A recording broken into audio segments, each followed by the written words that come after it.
Hello అండి, welcome back to my channel సుమాస్ super world. ఎలా ఉన్నారు అందరూ? థంబ్నెయిల్ చూసుంటారు కదా. ఎస్, మనం ఈరోజు ఈజీగా బొబ్బట్లు ఎలా చేయాలో తెలుసుకుందాం.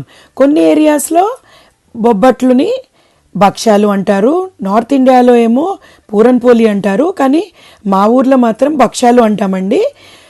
మీరందరూ మీ ప్లేసెస్లో ఏమంటారో కామెంట్ చేయండి, మర్చిపోద్దు.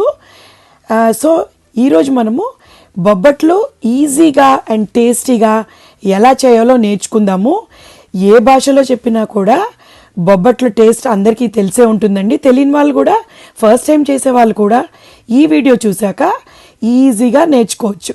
సో ఎందుకంటే దీంట్లో ఇంత టేస్టీగా ఎలా వస్తుందంటే ఒక సీక్రెట్ ఇంగ్రీడియంట్ కూడా వాడాను నేను. సో అదేంటో చూద్దామంటే మనం వీడియోలోకి వెళ్ళిపోవాల్సిందే. సో రెడీనా అందరూ? లెట్స్ మేక్ బొబ్బట్టు అండ్ భక్ష్యాలు very easily. So first ingredients ఏంటో చూసేద్దామా? చాలా తక్కువ ఇంగ్రీడియంట్స్. ఫస్ట్లీ శనగపప్పు ఒక కప్పు తీసుకున్నాను. తర్వాత ఇలైచీ పౌడర్ ఒక ½ టీ స్పూన్. ఆ తర్వాత ఒక కప్పు శనగపప్పుకి ఒక కప్పు బెల్లం తీసుకోవాలండి. ఆ బెల్లంని మెత్తగా దంచుకొని ఇలా పొడిలాగా చేసుకొని పక్కన పెట్టుకోవాలి. సో ఆ బెల్లము శనగపప్పు రెండు కలిపి కుక్కర్లో ఒక 5 to 6 విజిల్స్ వచ్చేంత వరకు మనము కుక్కర్లో పెట్టుకోవాలి. పెట్టుకున్న తర్వాత బయటికి తీసి అదే గిన్నెలో, ఇది కూడా సీక్రెట్ ఇంగ్రీడియంట్, కొంచెం 1 ఇంచ్ అల్లం ముక్క వేసుకొని స్టవ్ మీద పెట్టుకోవాలండి. మళ్ళీ దాంట్లో నీళ్లు వార్చేసి స్టవ్ మీద పెట్టుకున్న 1 minute తర్వాత మనము పొడి చేసి పెట్టుకున్న బెల్లాన్ని కూడా వేసుకోవాలి.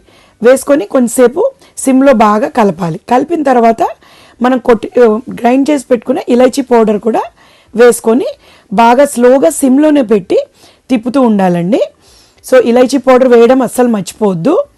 సో ఇలైచీ పౌడర్ వేసి లైట్గా సిమ్లో పెట్టి తిప్పుతూ ఉన్నప్పుడు కాస్త మనకి అది బెల్లం అంతా కరుగుతుంది. కరిగిన తర్వాత ఇప్పుడు మన సీక్రెట్ ఇంగ్రీడియంట్ ఏంటి చెప్పండి? ఎస్, ఇది జాజికాయ. కొంచెం ఈ జాజికాయని ఇంతే, ఎక్కువ వేసుకోవద్దండి, చేదొస్తుంది. పొడి చేసుకొని పెట్టుకొని అది కూడా వేసుకొని మొత్తం బెల్లం కరిగేంత వరకు ఇలా చేసుకొని తర్వాత మనము చల్లార్చుకోవాలండి. పూర్ణం చేసుకోవడానికి చల్లార్చుకొని గ్రైండ్ చేసి పెట్టేసుకోవాలి. ఇలా మరీ మెత్తగా కాకుండా చేసుకోవాలి. తర్వాత మనము పూర్ణాలు బొబ్బట్లు చేసుకోవడానికి పిండి కలుపుకోవాలి. ఈ పిండి కోసం నేను 1 కప్ గోధుమ పిండి, 1 కప్ మైదా పిండి మెత్తగా చేసుకొని పెట్టుకోవాలి, కలుపుకొని పిండి. తర్వాత ఇంకేముంది, మనం మెత్తగా ఒత్తుకోవడమే.